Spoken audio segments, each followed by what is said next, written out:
They walked into a supermarket. They opened fire. And within minutes, people were dead. Then they left, with almost nothing. Not a robbery, not revenge. So what was it? For over 40 years, Belgium has been trying to answer one question. Between 1982 and 1985, a group later known as the Brabant Killers carried out a series of brutal attacks across Belgium. They didn't target banks, they didn't target politicians, they targeted ordinary people, families shopping for groceries, cashiers, teenagers. By the time it was over, 28 people were dead. But what happened next made no sense. The killers were never caught. Then a pattern started to emerge. 3 men. 1 stayed outside. 2 went in. They were heavily armed. Shotguns, handguns, sometimes automatic weapons.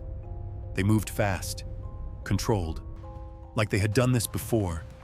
But one detail didn't fit: the money. In some attacks, they walked away with just a few $100s, sometimes even less. They were killing multiple people for pocket change. So if this wasn't about money, what was it about? The violence kept escalating until November 9th, 1985, a supermarket in Aalst. Just before closing time, the killers entered. Within minutes, 8 people were dead, including a 14-year-old girl. They shot people running. They shot people already on the ground. No warnings, no hesitation. And then, just like every time before, they disappeared. This triggered one of the largest investigations in Belgian history. Thousands of leads, hundreds of suspects. Nothing stuck. But investigators started noticing something unsettling. The weapons used in the attacks weren't random. Some were linked to military and police stockpiles.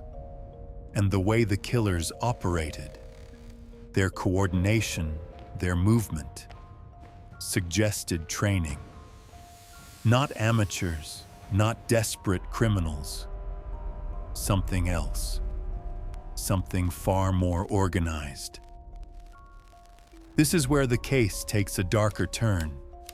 Some investigators began to believe the killings weren't random at all, that they were part of something bigger, a strategy. During the Cold War, there were secret networks operating across Europe, designed to create fear and instability. The idea was simple. If people are scared enough, they accept stronger control. More police, more authority, less freedom. It sounds like a conspiracy. But here's the problem. Similar networks were later confirmed to exist. And that raises a disturbing possibility. What if the Brabant Killers weren't just criminals?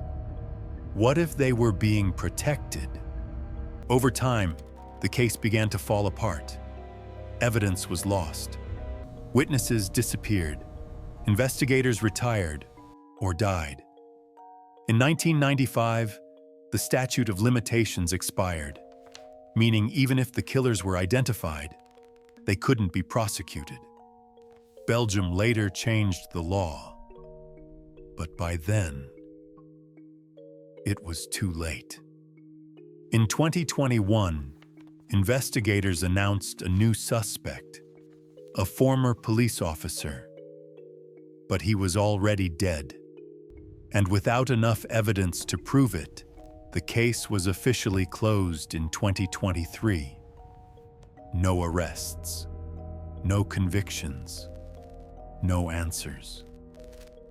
28 people were killed, not for money, not for revenge, but for something no one has ever been able to fully explain. And that's what makes this case different. Not just the violence, but the possibility that the truth was never meant to be found.